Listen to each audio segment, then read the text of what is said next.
So I just wanted to show you the new large connected embroidery designs that come available with the Brother Luminaire Upgrade Kit 3. So you might have seen that Cheryl stitched out the big bee design, but I just wanted to show you where to find them on your machine and the other designs that are available. So I've just gone into embroidery, and then if I press number 6, that will load up my big designs there. So as you can see, they're just loading on my screen now.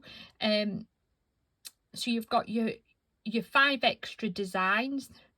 I had to count then. So you might have seen some images on the Wood Seats video group or in our embroidery Facebook group. So Cheryl's actually stitched this bee design out, which looks absolutely amazing.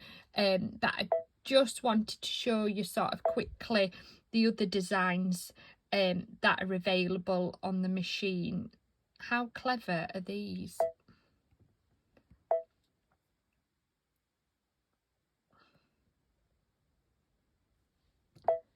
These would make a really nice sort of table runner.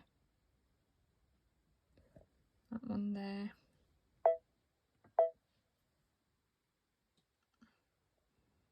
Like a peacock feather. But the bee has to be my favourite. I think it's a bit more modern and that would look really nice.